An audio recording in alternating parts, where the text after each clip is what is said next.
ओम गंग गणपतये नमो नमः। श्रीमद् वाल्मीकि रामायण अयोध्याकांड 7वां सर्ग।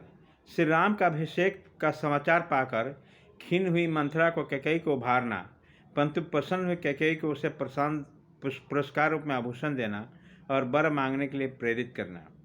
रानी कैकेयी के पास एक दासी थी जो उसके मायके के आई हुई थी। वह सदा कैकेयी के साथ रहती थी। उसका जन्म कहाँ हुआ, उसका देश और माता पिता कौन थे, उसका पता किसी को नहीं था। अभिषेक से एक दिन पहले वह स्वेच्छा से ही कैकेयी के चंद्रमा के समान कांतिमान महल की छत पर जा चढ़ी। उस दासी का नाम था मंत्रा। उसने इस महल की छत पर देखा कि अयोध्या के सड़कों पर छिड़काव किया गया है और सारी पूरी में यह तरह से खिले हुए कमल और उत्पल बिखेरे गए हैं। सब और बहुमूल्य पताकाएं फहरा रही है। ध्वजाओं से इस पुरी का पूर्व शोभा हो रही है। राज्य मार्गों पर चंदन मिश्रित जल का छिड़काव किया गया है तथा अयोध्यापुरी के सब लोग उपटन लगाकर सिर के ऊपर स्नान किए गए। श्री राम के लिए माल्य और मोदक हाथ में लिए श्रेष्ठ ब्राह्मण हर्षनाद कर रहे हैं। देव मंदिरों के दरवाजे पर चूने और चंदन आदि से लिखकर सफ़ेद और सुंदर बनाए गए हैं।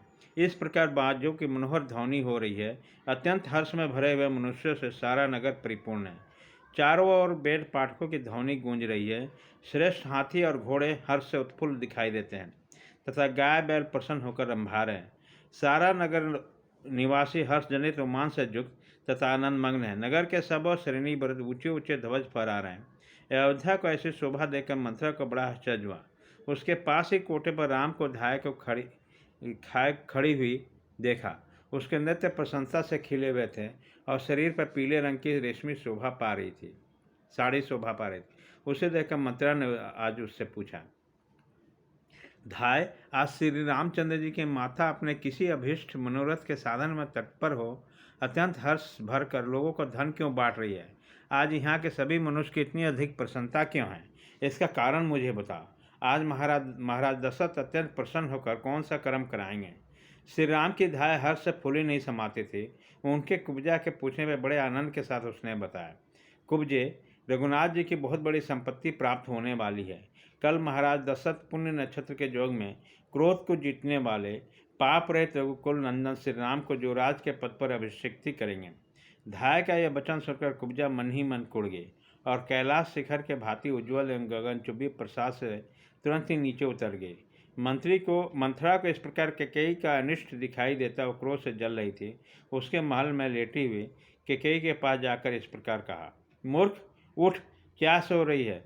तुझ पर बड़ा भारी भय आ रहा है। अरे, तेरी ऊपर विपत्ति का पहाड़ टूट पड़ा, फिर भी तुझे अपनी इस दुरावस्था का बोध नहीं होता। तेरे प्रियतम तेरे सामने ऐसा आकार बनाए आते हैं मानो सारा सौभाग्य तुझे ही अर्पित कर देता, परंतु पीठ पीछे वे तेरा अभिष्ट करते हैं। तू उन्हें अपने में अनुरक्त जानकर सौभाग्य का डिंग हाका करती है, परंतु जैसे ग्रीष्म ऋतु में नदी का प्रभाव सूखता रह जाता है, ठीक उसी प्रकार तेरा सौभाग्य अब अस्थिर हो गया है, तेरे हाथ से चला जाना चाहता है। इष्ट में भी अनिष्ट का दर्शन कराने वाली रोष भरी कुब्जा के इस प्रकार कठोर वचन सुनकर कैकेयी के मन में बड़ा दुख हुआ। उसी समय कैकेयी कुमारी ने कुब्जा से पूछा, मंत्र, कोई अमंगल की बात तो नहीं हो गई? क्योंकि तेरे मुख पर तो विषाद छा रहा और तू मुझे बहुत दुखी दिखाई देती है। मंत्रा बातचीत करने में बड़ी कुशल थी। वो कैकेयी के मीठे विचार सुनकर और भी खिन्न हो गए और उसके प्रति अपनी हितैषीता प्रकट करते हुए कुपित हो उठी और कैकेयी के मन में श्री राम के प्रति भेदभाव और विषाद करते हुए इस प्रकार बोली, देवी, तुमने सौभाग्य के महान विनाश का कार्य आरंभ कर दिया है, जिनका कोई प्रतिकार नहीं है। कल महाराज दशरथ श्री राम को युवराज के पद पर अभिषिक्त कर देंगे। यह समाचार पाकर मैं दुख और शोक से व्याप्त हो अगाध भय के समुद्र में डूब गई हूँ। चिंता के आग में मानो जली जा रही हूँ और तुम्हारे हित की बात बताने आई हूँ। क्योंकि नंदिनी, यदि तुम पर कोई दुख आया तो उससे मुझे भी बड़ी भारी दुख में पड़ना होगा। तुम्हारी उन्नति में मेरी भी उन्नति है, इसमें संशय नहीं है। देवी, तुम राजाओं के कुल में उत्पन्न हुई हो और तुम एक महाराज की महारानी हो, फिर भी राजधर्म की उग्रता को कैसे नहीं समझ रही हो? तुम्हारे स्वामी धर्म की बातें तो बहुत करते हैं, परंतु है बड़े सठ, मुँह से चिकनी चुपड़ी बातें करते हैं, परंतु हृदय के बड़े क्रूर हो। तुम समझते हो सारी भाई शुद्ध भाव से ही कहते हैं, इसलिए आज उनके द्वारा तुम बेहतर ठगी गई हो।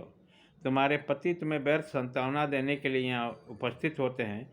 वे ही अब रानी कौशल्या को अर्थ से संपन्न करने जा रहे हैं। उनका हृदय इतना दूषित है कि भरत को तो उन्होंने तुम्हारे मायके भेज दिया और कल सवेरे ही अवध के निष्कंटक राज्य पे वे श्री राम का अभिषेक करेंगे। बाले, जैसे माता हित की कामना से पुत्र का पोषण करती है, उसी प्रकार पति कहलाने वाले जिस व्यक्ति को तुमने पोषण किया है वो वास्तव में शत्रु निकला। जैसे कोई अज्ञानवश सर्प को अपनी गोद में लेकर उसका लालन करे, उसी प्रकार तुमने उस सर्पवत बर्ताव करने वाले महाराज को अपने अंक में स्थान दिया है। उपेक्षित शत्रु अथवा सर्प जैसा बर्ताव कर सकता है। राजा दशरथ ने आज पुत्र सहित तुम्हें कैकेयी के प्रति वैसा ही बर्ताव किया। बाले, तुम सदा सुख भोगने के योग्य हो, परंतु मन में पाप रखने वाले, ऊपर से झूठी सांत्वना देने वाली महाराज ने अपने राज्य पर श्री राम को स्थापित करने का विचार आज सगे संबंधियों से तुमने मानो मौत के मुंह में डाल दिया है। कैकेयी राजकुमारी, तुमने दुखजनक बात सुनकर भी मेरी और इस तरह देख रही हो मानो तुम्हें प्रसन्नता हुई हो और मेरी बातों से तुम्हें विस्मय हो रहा, परंतु ये विस्मय छोड़ो और जिसे करने का समय आ गया है अपने उस हितकर कार्य को शीघ्र करो और ऐसा कर कर अपने और अपने पुत्रों को तथा मेरी भी रक्षा करो। मंत्रा की बात सुनकर वह सुंदर मुख वाली कैकेयी सहसा सैया से उठ बैठे। उसका हृदय हर्ष से भर गया। वह शरद पूर्णिमा के चंद्रमंडल की बाती उद्दीप्त हो गई। कैकेयी मन ही मन अत्यंत संतुष्ट हुई। विस्मय मुग्ध होते मुस्कुराते उन्होंने कुब्जा को पुरस्कार के रूप में एक सुंदर दिव्य आभूषण प्रदान किया। कुब्जा को आभूषण देते हुए हर्ष से भरे हुए रमणी शिरोमणि कैकेयी ने पुनः मंत्रा से इस प्रकार कहा, मंत्रे, ये तूने बड़ा ही प्रिय समाचार सुनाया। तूने मेरे लिए यह बड़ा प्रिय संवाद सुना, इसके लिए मैं तेरा और कौन सा उपकार करूं। मैं भी श्री राम और भरत में कोई भेद नहीं समझती, अतः यह जान करके राजा श्री राम का अभिषेक करने वाले हैं, मुझे बड़ी खुशी हुई। मंत्रे, तू मुझसे प्रिय वस्तु पाने के योग्य है। मेरे लिए श्री राम के अभिषेक के संबंधी समाचार से बढ़कर दूसरा कोई प्रिय और अमृत के समान मधुर वचन नहीं है कहा जा सकता। ऐसी परम प्रिय बातें तुमने कही है, अतः यह प्रिय संवाद सुनाने के लिए तू कोई श्रेष्ठ वर मांग ले, उसे अवश्य दूंगी। इस प्रकार श्री वाल्मीकि निर्मित आस रामायण आदि काव्य के अयोध्या कांड का 7वां सर्ग पूरा हुआ।